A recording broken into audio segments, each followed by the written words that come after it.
Hello my dear student.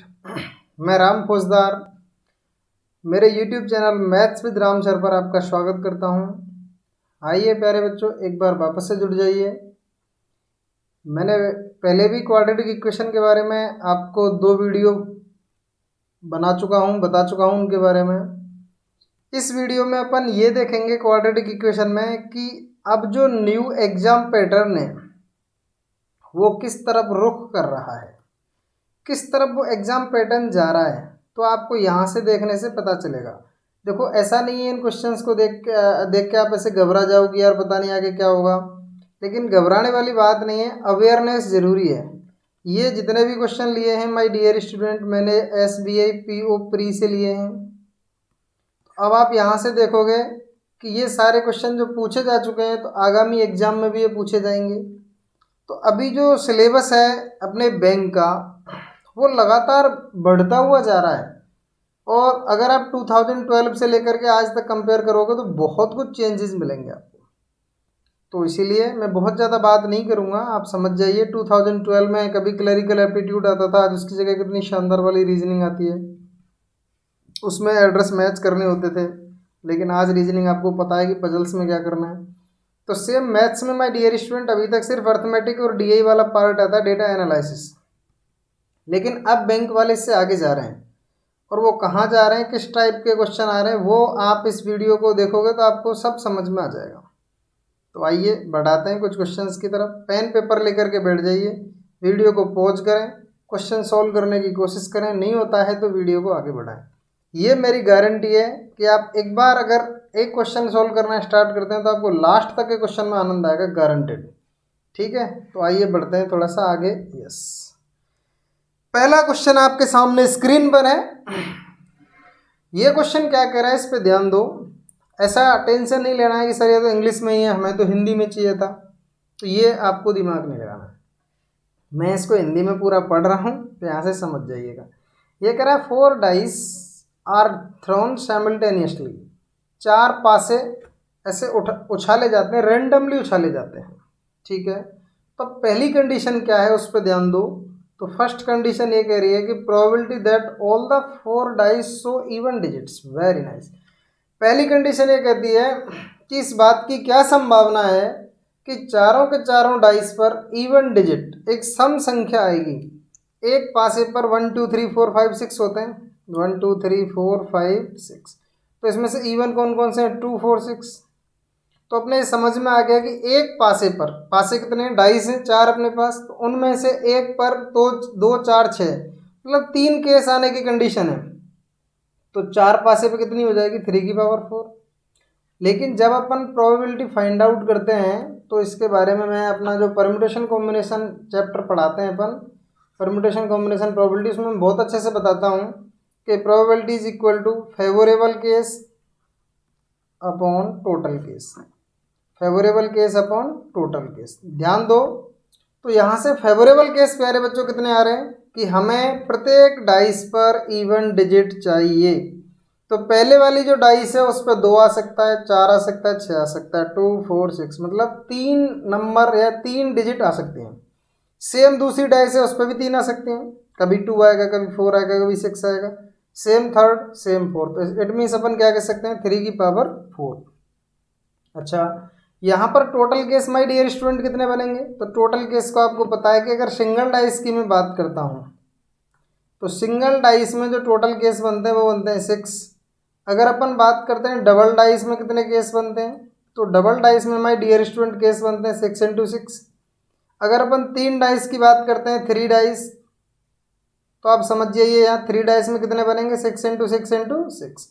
तो same 4 dice की अगर बात है तो प्यारे बच्चों 4 डाइस में केस बनेंगे 6 की पावर 4। तो ये हमारी प्रोबेबिलिटी आएगी यहाँ से। फर्स्ट जो अपनी स्टेटमेंट है, कंडीशन है, उसके आगे अपन लिखेंगे कि इसकी वैल्यू ये आनी चाहिए। और इसे ज़रा सा अगर अपन सोल्व करने की कोशिश करते हैं तो यहाँ से हमें फर्स्ट का रिप्लाई क्या मिलेगा, इस पर ध्यान दो। तो यहाँ से एक वैल्यू मिलेगी हमें प्यारे बच्चों, जब इसे सोल्व करेंगे। देखो 3 4 टाइम्स है तो ऊपर कितना बचेगा, 2 इंटू 2 इंटू 2 इंटू 2 हर बार, और नीचे 3 इंटू 2 है ना, ये समझिएगा बात को, तो आप इजीली बात समझ में आ जाएगी। 3 से इसको 6 को काट देंगे, या 3/6 इस पूरे की पावर कितनी लगा दो 4, तो ये 1/2 की पावर 4 हो गया। इसे अपन कितना लिख सकते हैं 2 into two into two into two, तो 1/16 लिख सकते हैं। ठीक है, अब बात करते हैं सेकंड स्टेटमेंट की तरफ कि सेकंड स्टेटमेंट क्या कह रहा है। आपको मैं बार बार कह रहा हूँ कि आपको एक ही काम करना है, वीडियो को पॉज करना है, क्वेश्चन खुद से सॉल्व करके देखना है। अगर आप खुद से सॉल्व कर पाते हो बहुत अच्छी बात है, नहीं कर पाते हो तो तुरंत वीडियो को चलाओ और क्वेश्चन को समझ लो, आपको बेहतरीन क्वेश्चंस मिलेंगे, गारंटी है। Probability that all the 4 dice show different digits, very nice. ये कहता है कि इस बात की क्या संभावना है कि सारी डाइस पर डिफरेंट डिजिट होनी चाहिए, सेम डिजिट नहीं होनी चाहिए। तो माय डियर स्टूडेंट, मैंने आपको परम्यूटेशन कॉम्बिनेशन प्रोबेबिलिटी में पढ़ा रखा है अपनी क्लास में, या यूट्यूब पे अपन बाद में ले लेंगे। लेकिन ये जो क्वेश्चन है ये इस तरह से आजकल या तो वो क्वाड्रेटिक इक्वेशन में पूछ लेता है या इक्वलिटी इनइक्वलिटी वाले पार्ट में पूछ रहा है, तो ये हमें पता होना जरूरी है, मस्ट है इसकी जानकारी होना। तो ध्यान दीजिएगा, फर्स्ट सेकंड थर्ड फोर्थ की बात कर रहे हैं अपने, 4 डाइस हैं, ये कह रहे हैं चारों पर डिफरेंट डिजिट होनी चाहिए। तो इसका मतलब इस पे तो 1 2 3 4 5 6 इनमें से कोई भी आ सकता है। ध्यान दीजिएगा तो बहुत अच्छे से समझ आएगी बात कि 1 2 3 4 5 6 इनमें से कोई भी आ सकता है। लेकिन सेकंड जो डाइस है भाई, कोई ना कोई एक डिजिट तो आएगी, मान के चलो 1 आ गया, तो अब वो अगले पे नहीं आना चाहिए, अगले पे नहीं आना चाहिए, तो इसका मतलब 1 हटा दिया तो आपके कितने रह गए 5 रह गए। अब मान के चलो सेकंड पे 2 आ गया, फर्स्ट पे 1 आ गया, सेकंड पे 2 आ गया, तो फर्स्ट और सेकंड तो हम ले नहीं सकते ना, 1 2 3 4 5 6 यही होता है नंबर डाइस पर। तो मान के चलो 1 आ गया 2 आ गया, अब ये बच गए 3 4 5 और 6। अब यहाँ पर कितने ले सकते हैं 4 टाइप से आ सकता है। अब मान के चलो इस पर भी 3 आ गया, तो लास्ट वाले में कितने बचेंगे, ये 3, 4 या 5 या 6 इनमें से कोई भी आ सकता है। तो ये कितने टाइप से आ सकते हैं, तो इसके फेवरेबल केस आएंगे वो कितने आ जाएंगे 5 4 20, 20 इंटू 3 60 इंटू 6 360। तो ये यहाँ से फेवरेबल केस आए, तो इसकी प्रोबेबिलिटी क्या आएगी 360/6 की पावर 4। इसे प्यारे बच्चों जो अपन सोल्व करेंगे तो ध्यान दीजिएगा, यहाँ से हमें वैल्यू मिलेगी 5/18। अब आप इजीली जानते हो कि 5/18 जो वैल्यू है वो 1/16 से ज़्यादा होती है। ये सेकंड स्टेटमेंट का रिप्लाई था, और अपन बहुत अच्छे से जानते हैं कि 5/18 is greater then 1/16। It means हमारे क्या समझ में आया कि second statement is greater than first statement. तो ये कौन सी कंडीशन है हमारी, second is greater than first, A is the correct answer. उम्मीद कर रहा हूँ बात समझ आ गई होगी। इम्पोर्टेंट क्वेश्चन है, अभी तक आपने प्रोबेबिलिटी में इस टाइप का क्वेश्चन नहीं देखा होगा। अगर आप प्रीवियस ईयर के क्वेश्चंस का थोड़ा सा बहुत पढ़ते तो समझ आ जाता, क्योंकि इसके दोनों ही स्टेटमेंट है ना ये परेशान करने वाले हैं। सेकंड स्टेटमेंट तो समझ में नहीं आने देता कि अपन ने क्या किया है, ये कह रहा है कि हर एक डाइस पे अलग डिजिट आना चाहिए। तो आप मुझे बताओ, पहला डाइस में उछालूँ उस पर 1 2 3 4 5 6 इनमें से कोई भी आ सकता है, 1 आ सकता है, 2 आ सकता है, 3 आ सकता है, तो उनके टाइप कितने हुए, उनके टाइप हुए प्यारे बच्चों 6। ध्यान से देखे समझ के पढ़ो, सब कुछ समझ आएगा। उनके टाइप हुए 6, लेकिन अब कोई ना कोई एक नंबर तो आया होगा, एक डिजिट तो आई होगी। मान के चलो 2 आ गया, 3 आ गया, 4 आ गया, कोई भी मान लो, अब वो दोबारा नहीं आ सकता, तो बाकी के 5 आएंगे। अब उन 5 में से कोई भी आ सकता है, तो ये टाइप से ये जो 6 लिखा हुआ है टाइप है, ये 5 है टाइप है। अब कोई ना कोई एक डिजिट तो यहाँ भी आई होगी, तो 2 डिजिट यूज हो चुकी हैं, तो बाकी कितनी रह गई 4, उनके आने के टाइप कितने होंगे 4, फिर कितनी रह गई 3, तो उनके आने के टाइप 3। यहाँ से आप देखोगे 360 अपॉन टोटल केस बनेंगे 6 की पावर 4, क्योंकि डाइस कितने हैं यहाँ पर 4 डाइस, 4 डाइस उछाले जाते हैं। ऐसे करने से आपको पता चला कि second statement is greater than first, और अपन आंसर टिक करेंगे, A is the right answer. A है, बी आंसर नहीं है, ए है। ठीक है, उम्मीद कर रहा हूँ ये बात आपको इजीली समझ आ गई होगी। चलिए भाई, इसके बाद नेक्स्ट क्वेश्चन की तरफ बढ़ते हैं अपन। तो नेक्स्ट देखिएगा, एक बार बार रिवाइज करके देख लें अगर बात समझ नहीं आए तो। ये देखो, ये क्या कह रहा है, शॉपकीपर मार्क्स 2 आइटम। वही काम करना है आपको, वीडियो को पॉज करना है, क्वेश्चन सॉल्व करके देखना है, हो जाता है ठीक है, नहीं होता है वीडियो को चला लेना है। समझिए, ए शॉपकीपर एक दुकानदार marks 2 items A and B 40% and 25% respectively above their cost price. एक दुकानदार 2 आइटम है ए और बी, उनकी कीमत डिसाइड करता है, तो मैंने ए और बी लिखे हैं, और इनके सीपी जो हैं, जो इनका क्रय मूल्य है, मैंने मान लिया इनका क्रय मूल्य 100x और 100y है। ये मैं क्वेश्चन पढ़ रहा हूँ उसके बाद सॉल्व भी करता हुआ जा रहा हूँ, तो आप समझें बात को।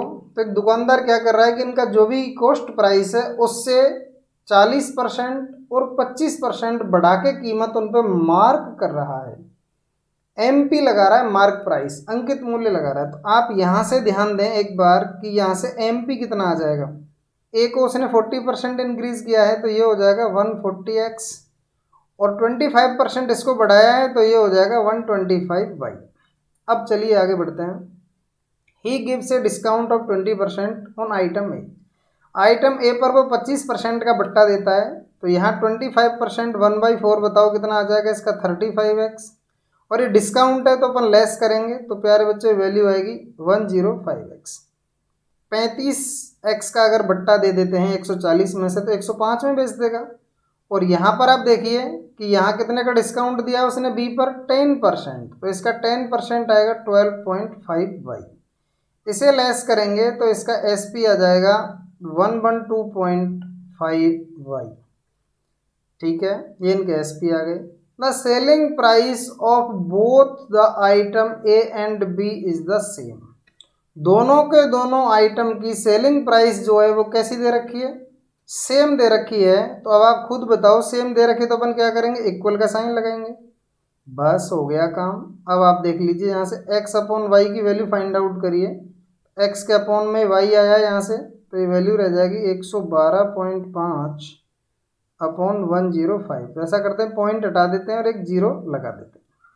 25 से कैंसिल करो, 4 और 5 45, और 25 से यहाँ कैंसिल करेंगे तो कितना आ जाएगा, 1 सेकेंड 42 आएगा, है ना, क्योंकि 25 चौके 100 और 25 से 2 50।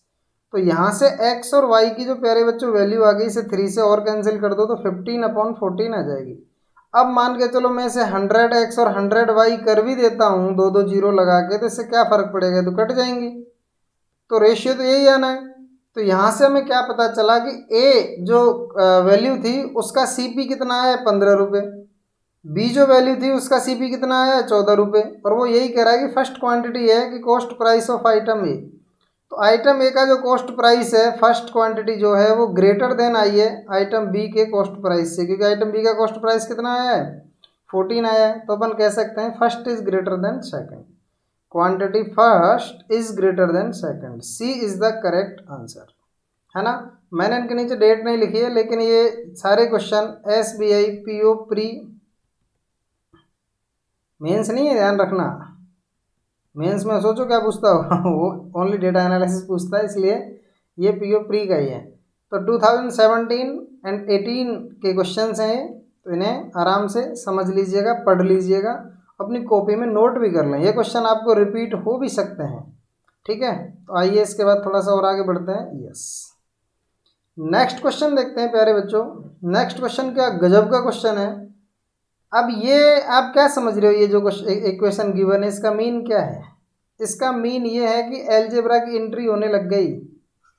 आप इशारा समझिए, सिलेबस का इशारा समझिए, अलजेब्रा की एंट्री होने लग गई और ये एक अलजेब्रिक आइडेंटिटी है। इसको बैंक वाला बंदा देख के डरेगा, वो सॉल्व नहीं करेगा, क्योंकि उसको ये पढ़ाया ही नहीं गया है, उसे पढ़ाया गया अर्थमेटिक। तो आप इस बात को समझें कि बैंक वालों ने धीरे धीरे बात आगे बढ़ती जा रही है। तो ये अलजेब्रा का क्वेश्चन है, आइए सॉल्व करते हैं। जो अब तक SSC में पूछा जाता है, बैंक वालों ने भी पूछा, कैसे सॉल्व कर सकते हैं आओ देखते हैं। ये करा a³ + b³। तो यहाँ से हमें एक आइडेंटिटी जाननी होगी प्यारे बच्चों। a³ + b³ जो होता है वो होता है a + b a² - ab + b²। ये आप यहाँ पर इसे याद कर लो, ठीक है। मैं क्लास के बाद में या तो ये सारी आइडेंटिटी लिखवा दूंगा, अदरवाइज अगर अलजेब्रा की क्लास होती तो मैं इनको प्रूव करके बताता कि ये आइडेंटिटी कहाँ से आई, क्यों होती है। कई बार आप इसे ऐसे भी लिखा हुआ देखोगे कि a + b का होल क्यूब गिवन है, तो अपन इसे जब सोल्व करते हैं तो कैसे लिखते हैं, a³ + b³ + 3ab और a + b। बोले सर यहाँ से भी तो लिख सकते हैं हम, a³ + b³ कितना आ जाएगा। तो हम क्या करते हैं, इसकी वैल्यू निकालनी है तो इस वाले को इधर ट्रांसफ़र कर दो, तो ये हो जाएगा a प्लस बी का whole cube minus 3ab a plus B. No doubt ये भी होता है, लेकिन हमें कौन से की रिक्वायरमेंट है वो हमारे लिए काम का है। अभी हमें इसकी रिक्वायरमेंट है, इसकी हमें क्वेश्चन को देख के उसका नेचर देख के पता करना होता है कि हमें यहाँ पर कौन सा क्वेश्चन कौन सी आइडेंटिटी यूज़ करनी चाहिए। तो माय डियर स्टूडेंट यहाँ पर ध्यान दें, अभी इस आइडेंटिटी की हमें कोई नीड नहीं है इस वाली की। अभी जो अपन यूज़ कर रहे हैं वो ऊपर वाली आइडेंटिटी ही यूज़ करेंगे। और इसे आप याद कर लें, A cube plus B cube की जो आइडेंटिटी है वो क्या होती है, A plus B A square minus A B plus B square. तो आइए यूज़ करिए इसको। इसे मैं लिखूंगा x is equal to A plus B A square minus A B plus B square upon ये A square minus B square भी एक ऐसी आइडेंटिटी होती है कि इसे अपन ऐसे लिख सकते हैं, ए प्लस बी और ए माइनस बी। तो चलिए इसे भी लिख देते हैं, ए प्लस बी ए माइनस बी। अब ये जो अंदर लिखा हुआ है इस पर गौर फरमाओ, ए माइनस बी, ओहो सॉरी ये टाइपिंग एरर है, सॉरी ये हमारे टाइपिस्ट की एक माइनर सी एरर हो गई है, उससे यहाँ स्क्वायर आएगा, ए माइनस बी का होल स्क्वायर। ये मुझे क्वेश्चन पता है, मैंने ही दिया है। तो ए माइनस बी का होल स्क्वायर, तो ये आइडेंटिटी भी हमें पता होनी चाहिए। ये क्या होती है, A square plus B square minus 2ab। ठीक है भाई, इसको ओपन करो एक बार, A square plus B square minus 2ab, और जो प्लस ए बी लिखा हुआ है उसे एज इट इज लिख दीजिएगा। ठीक है, अब यहाँ से अपन को एक चीज़ नज़र आएगी देखने में, वो क्या आएगी कि देखो इस ए प्लस बी वाले से ए प्लस बी वाला कैंसिल। ओके, ये जो ऊपर लिखा हुआ है A square minus A B, हालांकि ये भी कैंसिल है, जो अच्छे बच्चे हैं उनको दिख गया होगा कि कैसे कैंसिल हो रहा है। नीचे लिखिए सेम ए माइनस बी, ये A square plus B square as it is आएगा। यहाँ ध्यान दो, माइनस का 2ab है और ये प्लस का ab है, ये माइनस का 2ab है प्लस का ab है, तो यहाँ से माइनस ab बचेगा। अब आप गौर फरमा लें माय डियर स्टूडेंट कि ये भी कैंसिल हो रहा है, नहीं हो रहा, देखो ये पूरी वैल्यू इस पूरी वैल्यू से cancel, A square plus B square minus A B, A square plus B square minus A B. तो यहाँ से x की वैल्यू जो फाइनली बची वो क्या बच गई, 1/a माइनस बी। अब हमें एक कंडीशन गिवन है, उस पर ध्यान दो कि a is greater then b is greater then 0। a जो है वो b से बड़ा है और ये दोनों के दोनों ही 0 से बड़े हैं। इसका मतलब a अगर b से बड़ा है तो अपॉन में कोई ना कोई वैल्यू आएगी, और अपॉन में कोई ना कोई वैल्यू आएगी तो यहाँ पॉइंट में आएगा आंसर। भाई मान के चलो a का मान अगर आप 1 ले रहे हो तो 1 तो ले नहीं सकते, क्योंकि a जो है वो b से बड़ा है। तो b फिर कितना लोगे, आप 0 नहीं ले सकते क्योंकि b 0 से बड़ा है। तो a की वैल्यू 2 लोगे तो b की वैल्यू कितनी लेनी पड़ेगी, 1। तो यहाँ 1/a माइनस बी, ध्यान दें इस बात पे, तो ही अपने ये बात समझ में आएगी कि ये क्वेश्चन कहना क्या चाहता है, इसका अपन क्या रिप्लाई दे रहे हैं ना। तो समझिएगा बहुत अच्छे से। यहाँ a की वैल्यू कितनी लेंगे अपन, a बड़ा है b से, b इज ग्रेटर देन। तो अब आप ध्यान गौर फरमाएंगे तो हमेशा यहाँ पर एक पॉइंट में वैल्यू अपने आएगी, क्योंकि a का मान b से बड़ा है। तो समझिए इस बात को। तो इसका मतलब क्या हुआ, क्वांटिटी सेकंड तो हमेशा 1 ही रहनी है और क्वांटिटी x पॉइंट में आएगी। तो इसका मतलब क्वांटिटी सेकंड जो है वो क्वांटिटी फर्स्ट से कैसी आएगी, बड़ी आनी चाहिए।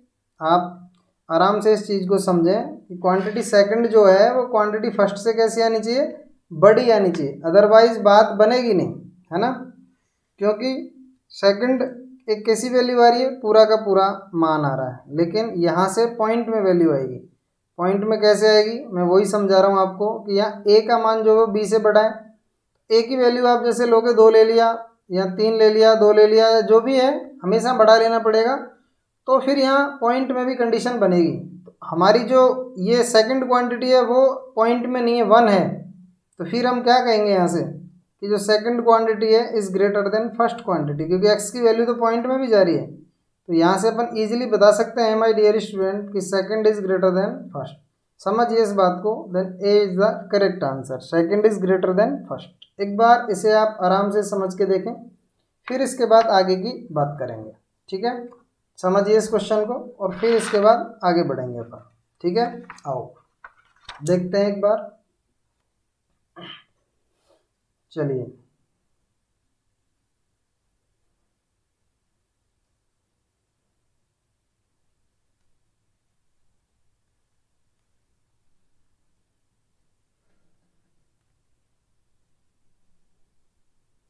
और वैसे भी देखो, अगर आप यहाँ से एक चीज़ देखना चाहते हो ना कि a माइनस बी जो है वो ऑलवेज कैसा आना चाहिए, ग्रेटर देन 1, क्योंकि वो ग्रेटर देन 0 वाली कंडीशन तभी लगेगी। तो 1/a माइनस बी कैसा आएगा, आप खुद से सोचो। तो 1/a माइनस बी प्यारे बच्चों क्या हो जाएगा, तुरंत लेस देन 1। मैं देखो एक बार और इस बात पर गौर डालते हैं अपन कि यहाँ से हमें ये बात पता है, देखो समझिएगा, बहुत शानदार कॉन्सेप्ट है इसमें ये भी, कि a is greater then b is greater then 0। हम क्या चाहेंगे कि इसका मतलब a माइनस बी जो है वो हमेशा क्या आना चाहिए, 1 से बड़ा आना चाहिए, क्योंकि यहाँ 0 आ गया तो 1/0 बनते ही तो आप जानते हो क्या आ जाएगा, इनफाइनाइट आ जाएगा, और ये इनफाइनाइट कोई आंसर नहीं होता। तो इसीलिए हम क्या कहेंगे कि a माइनस बी की वैल्यू हमेशा कितनी आनी चाहिए, ग्रेटर देन 1 आनी चाहिए। जब a माइनस बी की वैल्यू ऑलवेज ग्रेटर देन 1 आएगी तो 1/a माइनस बी की वैल्यू ऑलवेज लेस देन 1 आएगी, है ना। तो ऑलवेज लेस देन बनाएगी, तो ये सेकंड ये वाली ही प्रॉपर्टी अप्लाई होगी कि ए is the correct answer.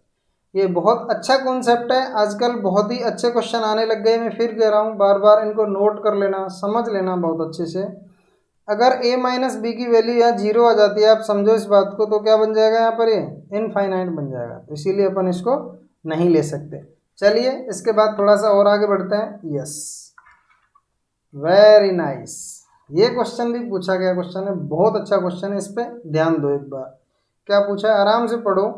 In the figure given below, दिए गए चित्र में, O is the centre of the circle. जो ओ है वो सर्कल का सेंटर है, वो इस वृत्त का क्या है, केंद्र है। अच्छी बात है। A O B is an equilateral triangle. A O B जो है वो एक समबाहु त्रिभुज है माय डियर स्टूडेंट। बहुत अच्छी बात कही है इसने। ए ओ बी एक समबाहु त्रिभुज है। इससे हमारे क्या समझ में आ रहा है, मैं समझा देता हूँ क्या समझ में आ रहा है। एक समबाहु त्रिभुज में क्या होता है, इक्विलेटरल ट्राइंगल में क्या होता है, अब देखो ये किसका झलक है, यहाँ से आपको क्या दिख रही है, ये ज्योमेट्री दिख रही है भाई। और अगर ऐसे क्वेश्चन एग्जाम में आने लगे तो फिर आपको बहुत कुछ पढ़ना होगा, तो फटाफट से जॉब लग के निकल जाइए। अभी इनकी शुरुआत हो रही है, आगे से ज्योमेट्री, अलजेब्रा, मेंसुरेशन, कोऑर्डिनेट सब आएगा। फटाफट से एग्जाम पास कर लो, समझ जाओ। इक्विलेटरल ट्राइंगल कहने का मतलब है समबाहु त्रिभुज है, मतलब इसकी तीनों भुजाएं कैसी हैं, बराबर हैं। ये वाली और ये वाली, है ना। ये तीनों साइड इक्वल और इसके तीनों एंगल इक्वल, ये अगर तीनों एंगल इक्वल हैं तो हम जानते हैं त्रिभुज के तीनों कोणों का योग कितना होता है, sum of 3 angles is 180, then each interior angle will be 60। तीनों त्रिभुज के कोणों का योग 180 होता है, तो प्रत्येक अंतःकोण कितने कितने का आ जाएगा, 60 का आ जाएगा। इक्विलेटरल ट्राइंगल समबाहु त्रिभुज कहते हैं। हमारे सामने एक कंडीशन एकदम क्लियर हो गई। जब ये कंडीशन हमारे सामने एकदम क्लियर हुई तो आइए हमें यहाँ से क्या समझ में आया, हमें यहाँ से समझ में आ गया, देखिएगा एक बार, कि ये जो एंगल है ना ये 60 है, ये वाला भी 60 है और ये वाला भी 60 है। अब आपको एक चीज़ समझानी है यहाँ से, है ना। क्वेश्चन पढ़ लेते हैं एक बार। While triangle A C B is isosceles. Isosceles का मतलब होता है समद्विबाहु त्रिभुज, जिसकी दो भुजाएं समान हो। तो जो ए सी बी है, ए सी बी, ये वाला जो ट्राइंगल है, इस पर गौर फरमा लो। जो ए सी बी ट्राइंगल है वो कैसा है, ए सी बी ट्राइंगल एक समद्विबाहु त्रिभुज है। तो चलिए ये एक समद्विबाहु त्रिभुज हो गया। अब इसकी बात को थोड़ा सा और आगे बढ़ाते हैं। देखो ए सी बराबर बी सी खुद ही कह रखा है इसने कि ए सी जो है, ये ए सी है वो बराबर है बी सी के। टफ नहीं है, 100% ईजी है, लेकिन समझना पड़ेगा आपको। और समझ लो एसबीआई ने पूछा है तो डेफिनेटली आपके IBPS nationalise, IBPS RRB, LIC कहीं ना कहीं इस क्वेश्चन को पूछेंगे आपसे, है ना। तो एसी बराबर बीसी के, OP is drawn perpendicular to AC. जो ओपी है वो एसी पे लंब डाला गया है। परपेंडिकुलर का मतलब है लंब डाला गया है, मतलब 90 का एंगल है। जब जब ये कहेगा ना परपेंडिकुलर डाला गया है, तो इसका मतलब आप समझ जाइए कि वो बेस के साथ 90 डिग्री का कोण बनाएगा, बेस के साथ 90 का एंगल बनाएगा, इधर भी और इधर भी। समझ रहे हो ना बात को। वैसे भी जब इधर 90 का बन गया तो इधर 100% 90 बनेगा, क्योंकि टोटल मिला के कितना होना चाहिए, 180। थोड़ा थोड़ा आपको याद आ रहा होगा बैंक वालों। तो ये वाली बात है यहाँ से समझने की, इसे समझिएगा भाई बहुत अच्छे से। ये परपेंडिकुलर है तो 90 है। अब आओ ये चाहता क्या है, वो वाली बात करनी है। ये चाहता है कि AOP की वैल्यू चाहता है, AOP ये वाला एंगल चाहता है। देखो मैं यहाँ मार्क करके बताता हूँ आपको, ये वाला एंगल चाहता है AOP। अब ये वाला एंगल कैसे पता चलेगा, बिल्कुल पता चलेगा। अभी आप थोड़ा सा ध्यान दो, मुझे ये बता दो बस आप तो यहाँ पर एक छोटी सी बात बताने की है कि ये जो ट्राइंगल बना हुआ है, जैसे इस तरह से अगर मैं इसे सीधा करके बना दूँ,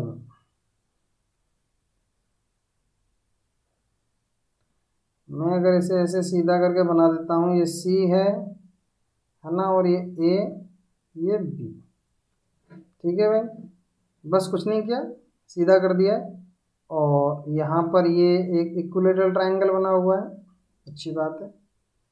और बी से ओ, ये आगे बढ़ता हुआ यहाँ से इस पर परपेंडिकुलर डाला हुआ है 90, ठीक है, ये हमने सीधा बना लिया। ये एंगल अभी अभी हमने पता किया है कितना आ रहा है, 60, क्योंकि इक्विलेटरल ट्राइंगल है ओ बी 60, और ये वाला भी कितना आ रहा है 60। लेकिन हमें एक बात पता है कि एक समद्विबाहु त्रिभुज आइसोसेलेस ट्राइंगल है, कौन सा, ए बी सी, जिसमें उसने क्लियर कहा है कि ए सी जो है वो बी सी के बराबर है। इसका मतलब इसके आमने सामने के एंगल इक्वल होंगे, ये इक्वल होंगे, जो भुजाएं बराबर होती हैं उनके सामने के कोण भी बराबर होते हैं। ए सी बराबर बी सी है तो इनके जो सामने के एंगल हैं वो भी इक्वल होंगे। तो ए सी के सामने का कौन सा एंगल है, ये वाला, बी सी के सामने का कौन सा एंगल है, ये वाला, ठीक है। तो ये दोनों इक्वल होंगे, लेकिन हमें अगर कैसे ही करके ये एंगल पता चल जाए तो बात बन जाए, मतलब ये वाला एंगल। तो यहाँ ध्यान दो एक बात पे भैया, वो ध्यान देने की बात क्या है वो मैं समझा रहा हूँ बहुत अच्छे से। वो ध्यान देने की बात ये है कि आपने कभी ये सुना होगा कि अर्धवृत्त में बना हुआ कोण समकोण होता है। अर्धवृत्त में बना हुआ कोण अगर ये डायमीटर है और ये हमेशा राइट एंगल होता है, ठीक है। तो राइट एंगल क्यों होता है, ये 180 है और ये कितना आता है 90 आता है, बहुत अच्छे से सुना होगा आपने। तो इसी बात को अगर मैं ऐसे कहूँ कि ये एक आर्क है ए बी और ये सी, इस आर्क से, इस चाप से ए बी से इसके केंद्र पे बना हुआ कोण, और उसी आर्क से इसके सरकमफेरेंस पे परिधि पे बने हुए कोण का आधा होता है, होता नहीं होता बोलो, क्लियरली शो हो रहा है, बिल्कुल आधा होता है। यहाँ से भी 180 होता है तो 90 होता है। तो यही प्यारे बच्चों ये 60 है, आप इस आर्क पर ध्यान दो, इसी आर्क से तो बना हुआ है। ये अगर 60 है तो ये वाला कितना आएगा, 30 आएगा। अब आप त्रिभुज एबीसी में ध्यान दो पूरे में, मैं इसे दोबारा बना के समझाता हूँ। अब अपन पूरे त्रिभुज एबीसी में अगर हम ध्यान देते हैं तो यहाँ क्या कंडीशन आएगी ये समझिएगा। मैं काफ़ी दिन से सोच रहा था कि ये सारे क्वेश्चन समझाऊँ एक बार। तो ट्राइंगल एबीसी दोबारा बना रहा हूँ मैं, ये समझिएगा, ए बी सी। इसमें हमें पता चल चुका है ये 30 है, और हमें पता है ए सी बराबर बी सी के, तो ये वाले एंगल इक्वल होंगे। जब ये 30 है तो बाकी के दो एंगल कितने बच गए, 150, और वो दोनों के दोनों इक्वल हैं। तो प्रत्येक एंगल कितने कितने का आ गया, 75 75। कौन सा आया 75 का, विचार करो प्यारे बच्चों। तो ये पूरा एंगल आया 75 का, इधर वाला भी ये पूरा आया 75 का। लेकिन इस 75 में ये 60 है तो ये वाला तो 15 ही रह जाएगा। ये इधर वाला छोटा वाला जो एंगल है वो कितना रह जाएगा, 15 रह जाएगा। बिल्कुल सही बात है। अब बात आती है समझने की, इस पे ध्यान दो। इस छोटे वाले ट्राइंगल में ध्यान दो एक बार आप, ए ओ और इसे नाम ये पी, ए ओ पी ट्राइंगल में आप ध्यान दोगे ये 90 है, ये 15 है। तो ये वाला एंगल कितना रह जाएगा, क्योंकि त्रिभुज के तीनों कोणों का योग 180 होता है। तो 180 में से आप 90 प्लस 15, 105 लेस कर दीजिए तो कितना आ जाएगा, 75। तो ये जो एंगल आएगा वो भी कितना आएगा, 75। इसने कहा ए ओ पी, तो ये ए ओ पी जो हमारा ये वाला है ना, यहाँ ध्यान दो, तो ए ओ पी कितना आ रहा है हमारा, A O P 75। B A P, तो बी ए पी ये पूरा का पूरा जो आ रहा है, तो 60 प्लस 15, अब ये भी निकाला तो ये भी कितना आ रहा है, 75। तो यहाँ से हमारे क्या समझ में आया कि दोनों क्वांटिटी तो इक्वल हैं, तो सी इज द करेक्ट आंसर। ये क्वेश्चन मैंने मेरी मर्जी से नहीं बनाया, पूछा गया है, पूरा मैंने समझाने की कोशिश की। वीडियो को बार बार रिवाइज करके देखो। इसने जो पूछा है ना बी ए पी जिसको कहा है, वो पी पॉइंट यहाँ पर ही है, ये वाला पी पॉइंट है। अगर आप यहाँ से समझना चाहो देखो आराम से, तो इसने पूछा है ये, तो इसने इस वाले एंगल की कहा है बी ए पी, तो ये पूरा का पूरा 75 आ रहा, नहीं आ रहा, तो ये 75 आ रहा है। A O P, A O P मैंने अभी थोड़ी देर पहले आपको समझाया, ए ओ पी कैसे आएगा, क्योंकि ये वाला ये 15 आएगा, ये 90 है ही है क्योंकि परपेंडिकुलर है इस पर। तो 90 और 15 कितने हो गए, 105। तो 180 से 105 लेस करेंगे 75। इट मीन्स दोनों क्वांटिटी प्यारे बच्चों कैसी आएंगी, इक्वल आएंगी। बहुत ही मज़ेदार क्वेश्चन था, आनंद आ गया। चलिए आगे बढ़ते हैं इसके बाद। यस। ये इस क्वेश्चन को देखिए एक बार, ये क्वेश्चन तो खूब ही पूछा जा रहा है, ये क्वेश्चन लगातार पूछा जा रहा है माय डियर स्टूडेंट, क्योंकि जब अपन बोट एंड स्ट्रीम पढ़ते हैं, जब इस क्वेश्चन को हम इजीली आराम से सॉल्व करते हैं, मैं थोड़ा सा सॉल्व करके बताता हूँ, देखते हैं आओ फटाफट से कि ये क्वेश्चन किस तरह से अपन कर सकते हैं। आइए ध्यान दीजिए, ये कह रहा है the boat takes total time 4 hours to travel 14 km upstream and 36 km downstream together. इसका कहने का मतलब है कि एक बोट है, वो पहले धारा के प्रतिकूल जाती है 14 किलोमीटर और फिर 36 किलोमीटर धारा के अनुकूल आती है, और ऐसा करने में उसे टोटल 4 घंटे का टाइम लगता है। हम ये जानते हैं कि अप स्ट्रीम में जो स्पीड होती है धारा के प्रतिकूल में, अप स्ट्रीम में स्पीड होती है x माइनस वाई, और हम ये भी जानते हैं कि डाउन स्ट्रीम में जो स्पीड होती है वो होती है x plus Y.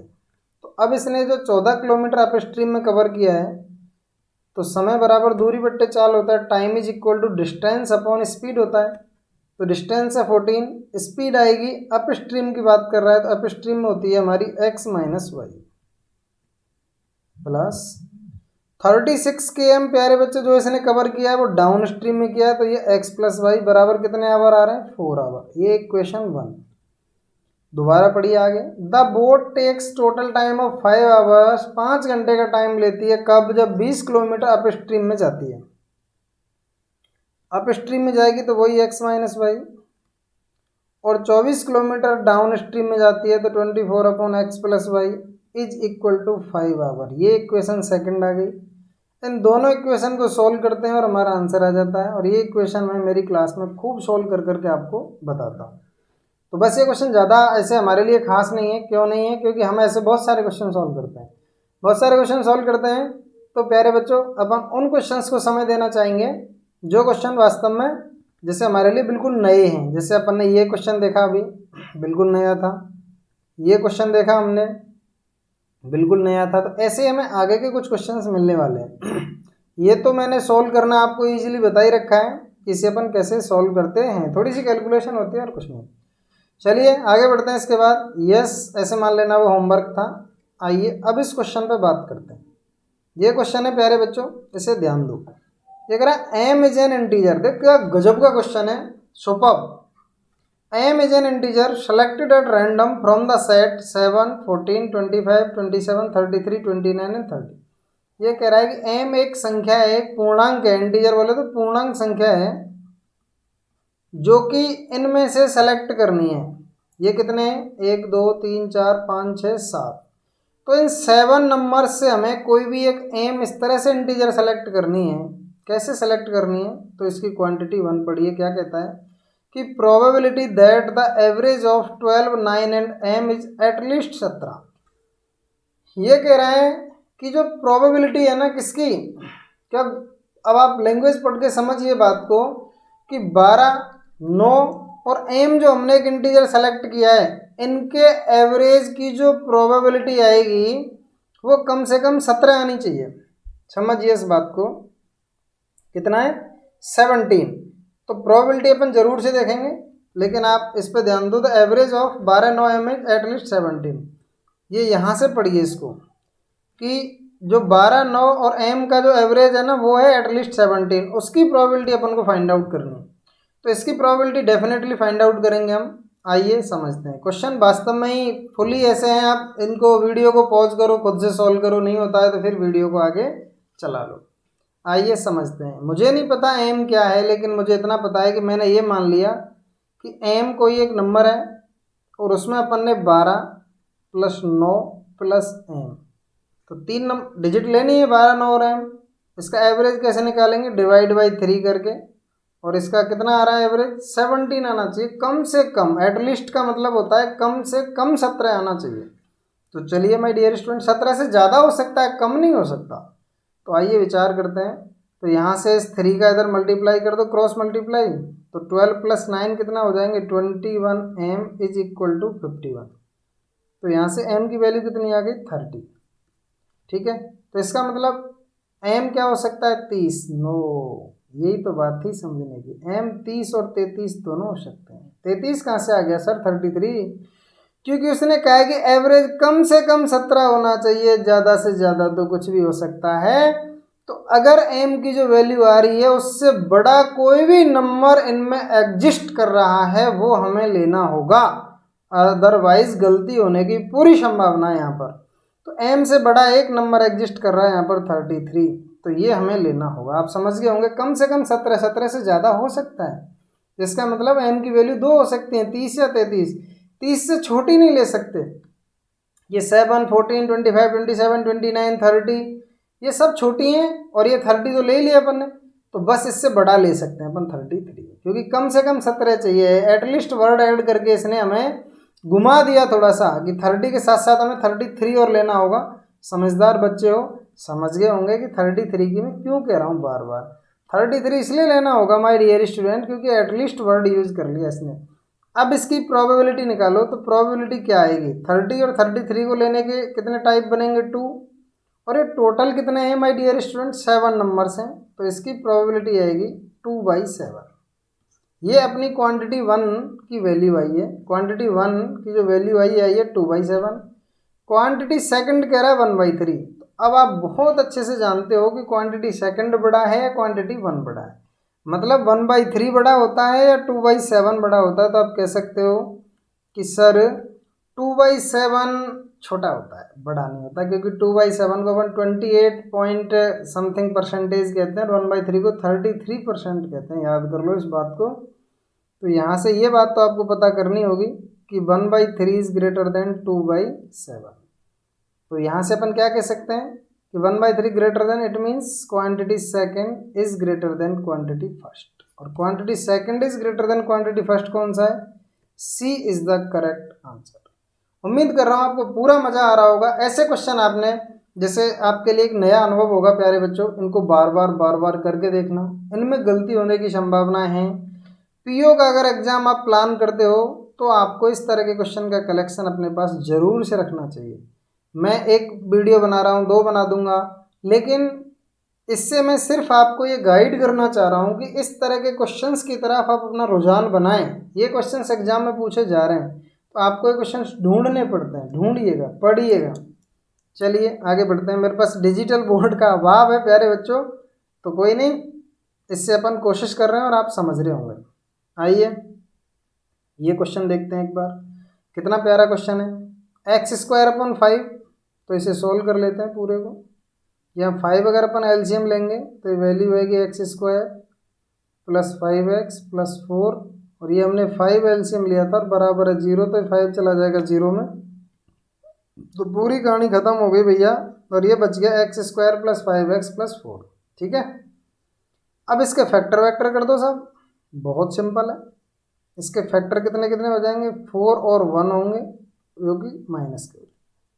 Second quantity की बात कर लेते हैं, वो सॉरी इक्वेशन की। सेकंड इक्वेशन क्या कह रही है? 3y² + 4y + 1 = 0। तो ये क्वेश्चन सिंपल ही आ गया।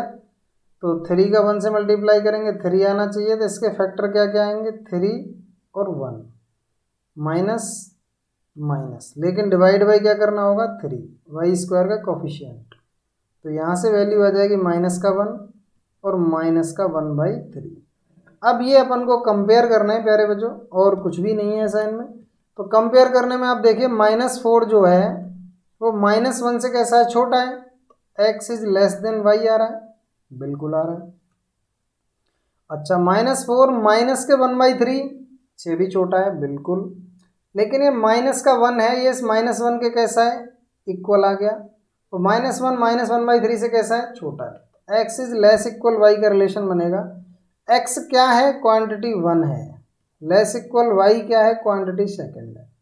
तो ये देख लीजिएगा कि quantity second is greater equal 1 का कहीं रिलेशन आ रहा है क्या? बिल्कुल आ रहा है सर, डी में आ रहा है। तो ये हमारे लिए इजी कैटेगरी का क्वेश्चन था, लेकिन अब पूछा गया है तो मैं भी आपके सामने इसे लेकर के आ गया। ऐसा क्वेश्चन मुझे उम्मीद थी कि आप इसे 100% सोल्व कर सकते थे। आइए नेक्स्ट क्वेश्चन। वाओ, ये देखिएगा साहब, ये कहाँ कैसे पजल्ड कर रहा है अपन को, बढ़िया बेस्ट टाइप में पजल्ड कर रहा है। कैसे? ध्यान दो। इसने एक बात कही है, एम इंटू एन है ना, वो नॉट इक्वल टू ज़ीरो है। अब M into N not equal to zero है और क्वांटिटी दे दी फर्स्ट एंड सेकंड। इसकी बात अपन कैसे कर सकते हैं, क्या है क्या नहीं, ये अपन को सोचना होगा। तो आइए समझते हैं यहाँ से माय डियर स्टूडेंट। कैसे, यहाँ पर चार कंडीशन बन के नज़र आ रही है हमारे सामने। तो चार कंडीशन क्या है मैं ये बता रहा हूँ। पहली कंडीशन ये है कि एम और एन दोनों के दोनों ही जीरो से बड़े हों। दूसरी कंडीशन ये है कि एम और एन दोनों के दोनों ही जीरो से छोटे हो सकते हैं, लेस देन जीरो हो सकते हैं, क्योंकि वह नॉट इक्वल टू जीरो है ना, तो नेगेटिव वैल्यू भी हो सकती है, अच्छा पॉजिटिव भी हो सकती है। या ऐसा हो सकता है कि M is greater than zero हो और N is less than zero हो। फोर्थ कंडीशन हो सकती है कि M is less than zero हो, N is greater than zero हो। मतलब कहने का यह है, उसने एक छोटा सा चुन्नू सा क्वेश्चन बोला और हमें कितना सोचने पे मजबूर कर दिया, परेशान कर दिया हमको पूरा। चलिए, ये चारों कंडीशन पे विचार करते हुए अगर मैं क्वांटिटी वन की बात करता हूँ प्यारे बच्चों, तो m बराबर n ये हो भी सकता है, कोई बड़ी बात नहीं। m बराबर n हो सकता है, नो प्रॉब्लम।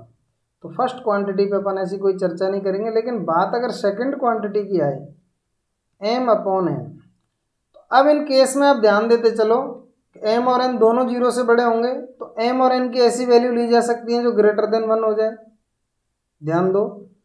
और m और n की ऐसी वैल्यू भी ली जा सकती हैं, क्योंकि m कई बार बड़ा भी हो सकता है जीरो से, छोटा भी हो सकता है, कि m अपॉन n की वैल्यू क्या आ जाए, लेस देन वन आ जाए। तो इसका मतलब क्या हुआ, लेस देन वन और ग्रेटर देन वन, ये दोनों चीज़ें कैसे एग्जिस्ट करेंगी। इसका मतलब अपन कहेंगे कि relationship can't be established from the information. क्यों, क्योंकि ये जो डेटा गिवन है वो एकदम क्लियरली नहीं है। सो ये सेकंड रिलेशन को बताने में सफिशियंट नहीं हो रहा है। एम अपॉन एन की वैल्यू ग्रेटर देन भी हो सकती है। कैसे भाई, एम की वैल्यू आपने क्या ले ली 5, एन की वैल्यू कितनी ले ली 2, तो ये तो 2.5 आया, तो ग्रेटर देन वन हो गया। अच्छा सर, छोटा कैसे हो सकता है, भाई छोटा ऐसे हो सकता है, एम की वैल्यू -5 ले लो और एन की वैल्यू 2 ले ली, तो आपने क्या आया माइनस का 2.5 लेस देन वन हो गया। तो अपन कुछ भी नहीं कह सकते, इसीलिए क्या आंसर आएगा ई। अब आप खुद से सोच सकते हो, छोटा सा क्वेश्चन था लेकिन दिमाग की धज्जी उड़ा देता। पीओ में ऐसे क्वेश्चन आते हैं। चलिए नेक्स्ट क्वेश्चन देखते हैं। ये क्या कह रहा है, A and B can together finish a piece of work in 20 days. ये भी शानदार यूनिक क्वेश्चन है। ए और बी दोनों मिलके एक काम को 20 दिन में कर सकते हैं। अगर आपको कोई क्वेश्चन इजी लगता है तो आप वीडियो को पॉज करें और उसे सॉल्व करने की कोशिश करें। बहुत अच्छी बात है, कॉन्फिडेंस लेवल अप होता है अगर आप खुद से इन्हें सॉल्व करते हो तो, और मुझे बहुत ही खुशी होती है कि आपने उसे पहले ही सॉल्व कर लिया है ना। तो जरूर से कोशिश करें माय डियर स्टूडेंट। अब आगे बढ़ाते हैं इस बात को। यस, अब ये क्या कह रहे हैं, if B start working and after 15 days, B काम शुरू करता है और 15 दिन के बाद, बी काम शुरू करता है और 15 दिन काम करता है, उसके बाद कौन आ जाता है, ए, और ए इस काम को 24 दिन में फिनिश कर देता है ना। 15 डेज रिप्लेस्ड बाई ए आ जाता है। A can finish the remaining work in 24 days. A शेष काम को 24 दिन में कर देता है।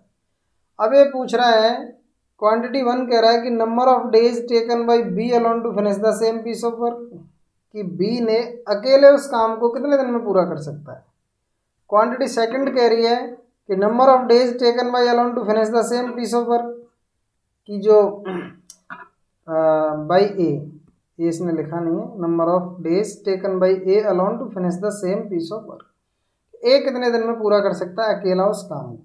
तो ऐसे आप ध्यान से सुनो, इसमें ऐसा कुछ नहीं, सिंपल सा क्वेश्चन, लेकिन मतलब थोड़ा सा ट्विस्ट है।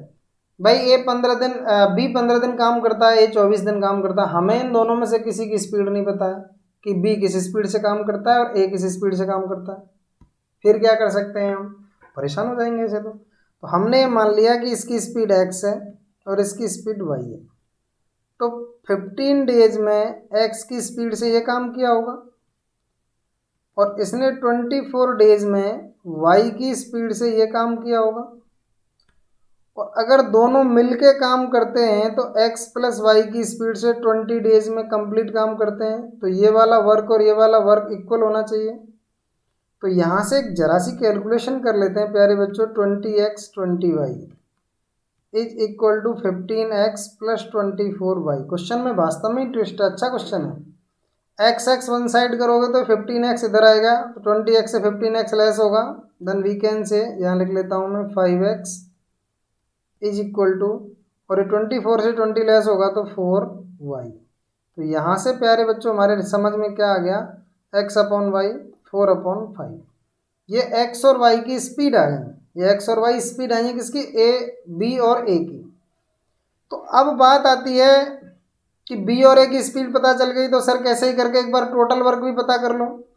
तो टोटल वर्क कैसे आएगा भाई, 20 दिन में काम खत्म करते हैं और दोनों की स्पीड है 9, तो 9 इंटू 20 करेंगे तो टोटल वर्क आ गया 180। अब इसे b कितने दिन में करेगा, क्योंकि b की स्पीड तो 4 है, तो b करेगा 180/4, 4 से 4 16, 45 डेज।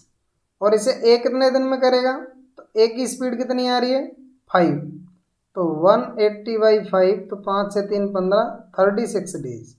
इसका मतलब हमारे क्या समझ में आया कि क्वांटिटी 1 मतलब b कितने दिन में करके देगा, वो क्वांटिटी फर्स्ट 45 डेज आ रही है, वो ग्रेटर देन होगी क्वांटिटी b मतलब क्वांटिटी सेकंड से, क्योंकि इसमें a का पूछा और a कितने दिन ले रहा है 36 डेज ले रहा है। तो quantity 1 is greater than quantity second, first is greater than second, b is the correct answer my dear student, b is the correct answer. मैंने क्या किया, मैं दोबारा समझा देता हूँ एक बार इस क्वेश्चन को, इसका b करेक्ट आंसर है, ठीक है। कैसे किया समझो, हमें इसमें a और b की स्पीड पता नहीं थी, लेकिन हमें ये पता था कि a और b दोनों करते हैं तो 20 दिन में कर देते हैं, लेकिन b करता है अकेला तो 15 दिन करता है, और उसके बाद a आ जाता है और वो बचे हुए काम को 24 दिन में पूरा कर देता है। अब हमें इनकी स्पीड पता नहीं थी, तो हमने x और y मान ली, तो x की स्पीड से 15 दिन में काम करेगा तो 15x करेगा, y की स्पीड से 24 दिन में करेगा तो 24y करेगा, और दोनों मिलके करते हैं तो 20 दिन में पूरा काम कर देते हैं, जबकि इनकी स्पीड कितनी है x प्लस वाई। तो 20 डेज में करेंगे तो ये भी टोटल वर्क, और इनको ऐड करके लिखेंगे तो ये भी टोटल वर्क। तो यहाँ से हमने इसको ज़रा सा सॉल्व किया, x और y की वैल्यू आ गई, जो कि इनकी स्पीड आई थी कि b एक दिन में 4 यूनिट काम करता है और a एक दिन में 5 यूनिट काम करता है, तो दोनों एक दिन में 9 यूनिट काम करते हैं और दोनों मिलकर 20 दिन में पूरा काम खत्म कर देते हैं, तो 180 यूनिट वर्क है। अब 180 ऐसे मान लो कि रोटियां हैं, 180 रोटियां, और b एक दिन में 4 रोटी खाता है, तो 180 को कितने दिन में खा जाएगा 45 दिन में। तो क्वांटिटी 1 की वैल्यू आ गई 45। अब a एक दिन में 5 रोटी खाता है तो 180 कितने दिन में खा जाएगा 36 दिन में। क्वांटिटी सेकंड की वैल्यू आ गई 36। आप खुद बताओ quantity first is greater than quantity second है या नहीं, बिल्कुल है, तो बी ही इसका करेक्ट आंसर है। चलिए शायद ये लास्ट क्वेश्चन था। Thank you my dear student, उम्मीद करता हूँ कि आप ये सब अच्छे तरह से पढ़ोगे, बार बार इन क्वेश्चंस को देखोगे, है ना। थैंक यू, और अपने भाई बंधु जो भी पढ़ रहे हैं उन तक इतनी अच्छी इन्फॉर्मेशन को पहुंचाएं, जिससे मेरी मेहनत थोड़ी सी सफल हो और लोगों को इससे ज़्यादा से ज़्यादा फ़ायदा मिले। बस इतना सा ही है मेरा पर्पज़, और बहुत बड़ा मेरा कोई पर्पज़ नहीं है। थैंक यू प्यारे बच्चों, मिलते हैं ऐसे ही कंटेंट के साथ नेक्स्ट।